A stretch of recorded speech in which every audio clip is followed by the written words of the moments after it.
एक किसान बहुत परेशान था। उसे अपने खेतों को सींचने के लिए पानी की जरूरत थी, इसलिए वो कई दिनों से अपनी जमीन के आसपास किसी कुएं की तलाश कर रहा था। इसी तलाश में वह घूम ही रहा था कि अचानक उसे एक कुआं दिखा। ये कुआं उसके खेतों से बहुत नजदीक था, इसलिए किसान बहुत खुश हुआ। उसने सोचा कि अब उसकी परेशानी खत्म हो गई। ये सोचकर वह खुशी खुशी घर चला गया। अगले दिन वो पानी लेने कुएं पर पहुंचा। जैसे ही उसने कुएं के नजदीक रखी बाल्टी कुएं में डाली, वहां एक आदमी आ धमका। वह किसान से बोला, ये कुआं मेरा है, तुम इससे पानी नहीं ले सकते। अगर तुम इस कुएं से पानी लेना चाहते हो तो तुम्हें इस कुएं को खरीदना होगा। ये बात सुनकर किसान कुछ देर रुका और फिर मन ही मन सोचने लगा कि अगर मैं इस कुएं को खरीद लूं तो मुझे कभी पानी की कमी नहीं होगी और न ही मुझे पानी के लिए इधर उधर भटकना पड़ेगा।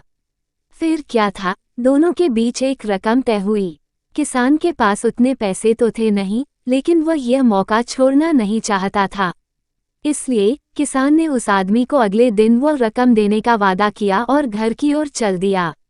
किसान के लिए कुआं खरीदने का यह अच्छा मौका था, इसलिए वो इस काम में जरा भी देर नहीं करना चाहता था।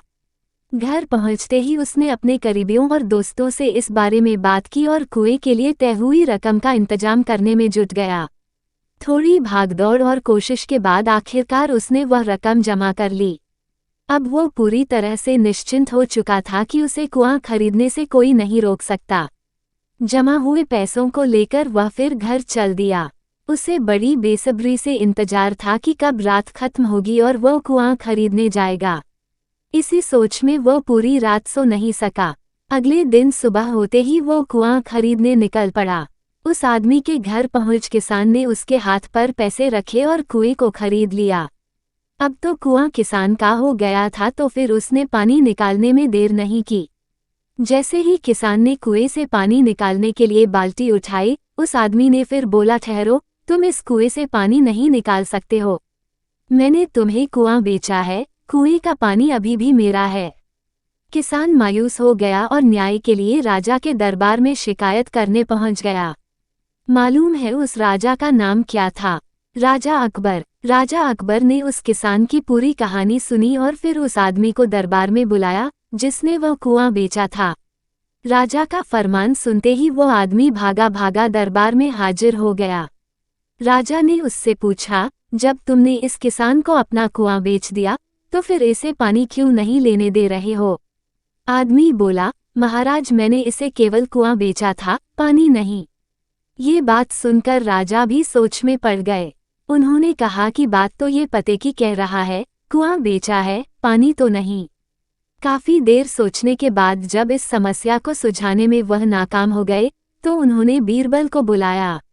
बीरबल बहुत ही बुद्धिमान था, इसलिए राजा अकबर किसी भी मामले पर फैसला लेने से पहले उसकी राय जरूर लेते थे। बीरबल ने एक बार फिर दोनों से उनकी समस्या पूछी। पूरी बात जानने के बाद बीरबल ने उस आदमी से कहा, ठीक है, तुमने कुआं बेचा, पानी नहीं। फिर तुम्हारा पानी किसान के कुएं में क्या कर रहा है? कुआं तुम्हारा नहीं है, फौरन अपने पानी को कुएं से बाहर निकालो।